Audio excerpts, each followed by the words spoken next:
Welcome to the Deep Dive.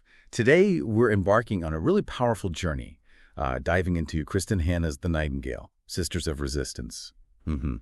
This deep dive is all about exploring incredible resilience and those quiet, often unseen acts of heroism that truly shape history. And we see it all through the eyes of two unforgettable sisters during World War II. And right from the start, what's really compelling, I think, is how the story sets this tone of, well, mystery and reflection. It opens in 1995, with an older woman looking back on a life filled with secrets. It immediately signals the weight of memory, the hidden sacrifices. So our mission today is really to unpack the core story and the emotional punch of The Nightingale. We want to give you a good overview, but definitely leave enough out to make you really eager to pick up the book yourself. Okay, that 1995 framing is fascinating, isn't it? Knowing we're jumping into a story with decades of unspoken history just hanging there. All right, let's really get into this incredible story. It centers on these two French sisters, Vianne and Isabelle, and their paths to resistance, which are so different, yet equally courageous in their own ways. So we start in this picturesque kind of rural French village, Rivaux. We meet Vianne Mauriac. She's the older sister, and their life seems pretty idyllic, really. She's married to Antoine, her childhood sweetheart. They've got a young daughter, Sophie. Their home is called Le Jardin, the garden, sort of sanctuary. But this peace is, well, shattered almost right away when Antoine gets drafted into the French army. The clouds of war are gathering. Yeah, and this initial separation, it's more than just a plot point. It's really crucial. It defines Vianne's path from the outset, just thrusts her immediately into this harsh reality of war. But as a civilian, she's suddenly responsible for everything, facing the unknown, and her world is rooted in this domestic life. Hannah shows brilliantly how war impacts everyone, not just the soldiers, changing the ground beneath the feet of those left behind. They have to adapt in ways they just never imagined. Absolutely. Her world just shrinks overnight, it feels like. And then you've got Isabelle Rossignol, the fiery, headstrong younger sister. She's a total rebel, expelled from multiple boarding schools, finds herself back with her father in Paris. But when Paris falls, well, her journey back to Rivaux is anything but simple. It's this harrowing trek with refugees, bombs falling, and she has this chance encounter with a former prisoner, Gaëtan. He leaves a big impression, even though he kind of dismisses her as not ready for war. And what Hannah establishes so powerfully right there is the stark contrast. It's immediate. Vianne is rooted, forced into this kind of passive endurance, at first anyway. Isabelle is driven by rebellion, this craving for action. That contrast really fuels the novel, doesn't it? It foreshadows the different kinds of courage, the different sacrifices we're going to see. It's about who they are, fundamentally. Right. And those circumstances, they quickly become unimaginable for Vianne back in Rivaux. The German occupation transforms the village almost overnight. Vianne is forced to house a German soldier, Captain Beck. He's presented as polite, initially stationed at the local airfield. And while he is courteous at first, helps her contact Antoine, who's now a POW, the dark side of the occupation, it emerges very quickly. It brings these impossible choices right to her door. And that raises such an unsettling question, How do you maintain any sense of normalcy or humanity when your home is invaded? When you have to live side by side with the enemy? Hannah really doesn't shy away from how insidious this polite occupation can be. It's not just brute force. It's this gradual erosion of your autonomy, your conscience. Vianne's struggles, they highlight the moral compromises people faced every single day, just trying to survive, trying to protect their family, even when everything inside them is screaming against it. That gradual creep is so chilling. And there's this one example, it's just heart-wrenching. Beck asks Vianne to give him a list of Jewish teachers from her school, and this leads directly to those teachers being dismissed by the Nazis, including her best friend, Rachel. Vianne having to confess to Rachel that she included her name. Oh, it's just a detail that captures the awful pressure, the guilt, the helplessness. Exactly. What Hannah does so masterfully there is show how oppression doesn't always start with, jackboots and shouting. Sometimes it's a bureaucratic request. It forces ordinary people into these quiet, almost invisible acts of complicity. It's like weaponizing paperwork. Yeah. Vianne's experience with that list, it's not just a plot beat. It's this devastating illustration of how people were coerced, made complicit in the system, destroying their friends, feeling this immense personal guilt just for trying to stay alive. Yeah. So while Vianne is grappling with this suffocating reality, Isabelle chooses a totally different path. Active rebellion. Almost reckless, you could say. Yeah. She starts distributing anti-Nazi newsletters for the resistance, takes on these incredible dangers. She becomes a courier. She even tricks Beck to get a travel pass to Paris, pretending she's visiting her sick father. And if we connect that to the bigger picture, Isabelle, she represents that overt, really dangerous resistance, the kind that becomes legendary, her journey into that world. Finding out her own father is secretly involved too, printing flyers, forging IDs. That's a huge turning point for her. But Hannah doesn't romanticize it, does she? She shows this path isn't just about courage. It's about this relentless drive, almost a compulsive heroism that pushes Isabelle beyond normal limits. And there are costs to that, often hidden costs. Okay, and here's where it's really interesting. This is where Isabelle truly becomes the Nightingale. She comes up with this incredibly audacious plan. Smuggle stranded Allied airmen over the Pyrenees Mountains, the treacherous Pyrenees, into Spain. She takes the code name Nightingale as a nod to her family name, Rossignol, which means nightingale in French. It's quite poignant. And she starts these unbelievably dangerous trips, guiding over 100 airmen to safety. She even gets support from the British government eventually. Yeah, this repeated act of defiance, making that incredibly tough journey again and again, it really solidifies her as this symbol of hope, of courage. She operates in the shadows mostly, yes, but her impact is direct. Saving those lives, men who could fight again, it's undeniable. And Hannah portrays the sheer endurance, doesn't she? Physical, mental. It's not just one heroic moment. It's this relentless, grinding commitment, facing constant, terrifying danger. The bravery of Isabelle and that quiet strength of Vianne, they're both just so compelling in such different ways. Yeah. If this deep dive is sparking your curiosity, if you want to know more about their incredible journeys and the full story, you can find a link to purchase The Nightingale right there in our episode description. Okay, so as the war drags on, conditions in Caravo get much, much worse.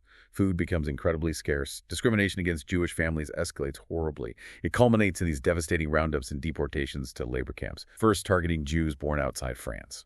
And this period really showcases Vianne's shift, doesn't it? From just surviving to actively resisting, but in her own very personal way. Her attempt to help Rachel and her children get to the free zone. It tragically ends with Rachel's daughter, Sarah, being killed. That's a huge turning point. That loss pushes Vianne into this direct, desperate action to protect who she can. Hannah uses that grief, that heartbreak, to fuel Vianne's quiet defiance. It shows how even profound loss can spark extraordinary courage. And that defiance, it manifests in truly brave ways. When Rachel herself is finally detained by the police just before being sent to a camp, she thrusts her young son, Ari, into Vianne's arms. Vianne makes the decision to forge false papers for Ari. She renames him Daniel, pretends he's a relative. It's an extraordinary risk, putting her own life, Sophie's life, on the line to save him. It's more than just courage, isn't it? It's this profound, defiant act, creating family where the state wants extermination. Vianne essentially redefines motherhood in that moment, showing how individual acts of care become radical resistance. She lives this constant lie, terrified of discovery, but her compassion is stronger than her fear. It's that quiet heroism again, focused on the innocent. Just as vital as Isabelle's overt actions, revealing this deep compassion possible even under extreme duress. Then the sisters' paths collide dramatically. The barn incident, as it's sometimes called. Isabelle shows up at Le Jardin with an injured American pilot after a plane crash nearby. Vianne finds them hiding in the barn. There's this huge confrontation about the danger Isabelle's brought. But then Beck comes home frustrated he couldn't find the pilot, and he investigates the barn. And in this desperate moment of self-preservation, Vianne hits him with a shovel. Then there are gunshots. Isabelle shoots him, but she gets wounded herself in the chaos. Wow. Yeah, what Hannah does there so powerfully is just shatter any illusion of safe resistance. It's gone. This violent incident, it underscores the insane stakes, the brutal reality. Even a polite soldier becomes a deadly obstacle. And it marks Vianne's irreversible change, doesn't it? From passive victim to someone actively involved in violence. It shows that morally gray territory of war. It's a gut-wrenching scene, pushes them both to the absolute limit. And with Beck gone, things get even worse. The truly cruel SS commander, von Richter, he takes Beck's place at Le Jardin, moves into the best bedroom, treats Vianne like dirt in her own home. It's a living hell. Amidst all this, the Nazis start rounding up French-born Jews, and Vianne, incredibly, takes in another Jewish child, Jean-Georges, despite the unbelievable risk. Then, working with the Mother Superior at a local convent, she hatches this plan to hide 19 Jewish children in an orphanage, giving them all new names, new identities. Vianne's actions here are just extraordinary. Such incredible compassion, such resilience under the most horrific personal circumstances.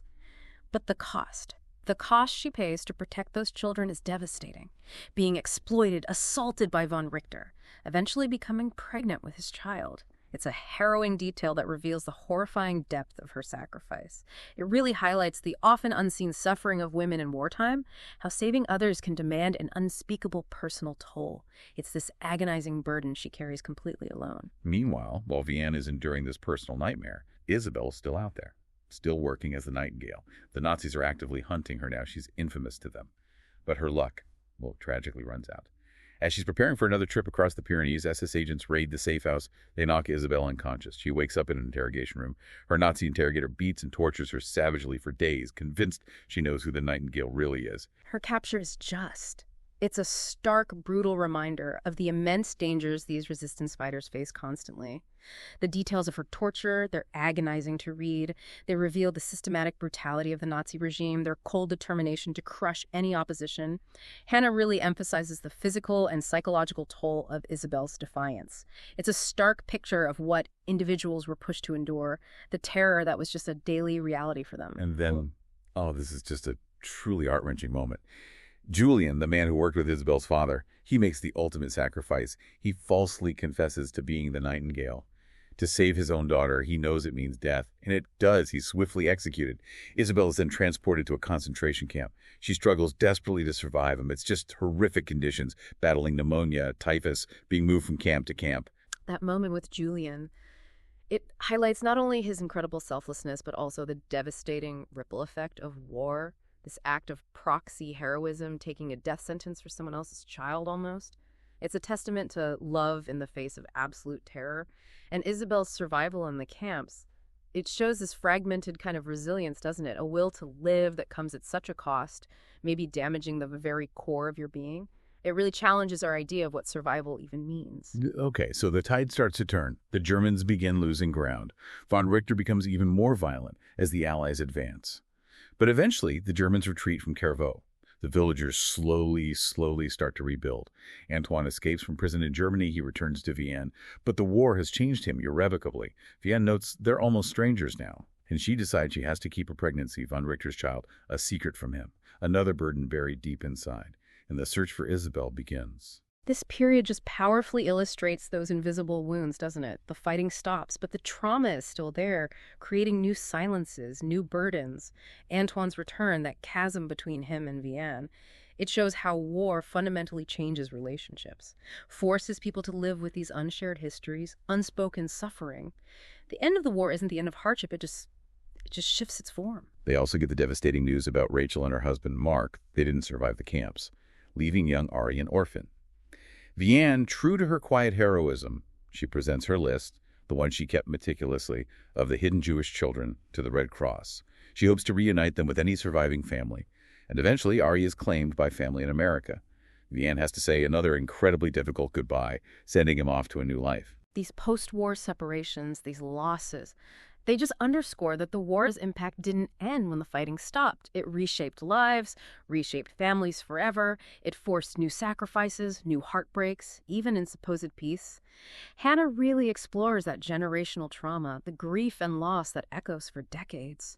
Returning the children is hopeful, yes, but it also highlights the rupture, the loss of the lives they once knew. And then Isabelle finally returns, liberated from the camps by American troops, but she's desperately ill, pneumonia, typhus. Vianne cares for her at Le Jardin. And despite everything she's suffering, Isabelle finds this profound sense of peace after Gaëtan visits her. She feels her choices, her sacrifices were justified. But sadly, she dies shortly after returning. A tragic end, but perhaps almost inevitable for someone whose body and spirit were just pushed so far beyond their limits. Her peaceful acceptance, though, despite everything, it offers this really powerful message about finding meaning, finding resolution. Even in the face of such profound tragedy, it speaks to that inner strength that let her endure and maybe the solace that comes from knowing her sacrifices mattered. It's a really poignant end to her story, highlighting that devastating price of freedom. And now, we fast forward back to 1995. Back to where the book began. It opens and closes with this older woman, terminally ill, living in Oregon. She's reflecting on her past, on the immense secrets she's kept for a lifetime. She looks at an old French ID card for someone named Juliette Gervais. An invitation arrives. It's for a reunion in Paris for Passeur's people who helped others cross borders during the war. She initially rejects it, but then kind of spontaneously decides she has to go. And here is the big reveal, the powerful twist. The older woman is Vianne, Ah, yes. And that twist, it just provides incredible depth, doesn't it? It shows Vianne carried these secrets, the immense weight of her past, for decades. Hannah uses this framing device so effectively to illustrate the enduring burden of untold truth, the impact of hidden history on a life. Her decision to go to the reunion and her adult son, Julian, following her, alarmed by her sudden trip. It reveals this deep-seated silence that shaped their whole lives, and it starts this gradual, painful process of finally confronting the past. At the reunion, Vianne is actually invited to speak. She praises Isabelle, whose memory is clearly cherished by the families of the airmen she saved. They applaud her speech. Vianne meets an adult Ari. He never forgot her, or her daughter Sophie, who had died. She also speaks with Gaëtan, who touchingly named his own daughter after Isabelle. And then in this incredibly powerful moment, her son Julian finally understands the true extent of his mother's heroism. He learns how she saved those 19 Jewish children, taking those grave risks. It's Ari, the child she protected, who shares this with him. No longer hiding, Vianne agrees. She'll finally tell her son the true story of her life.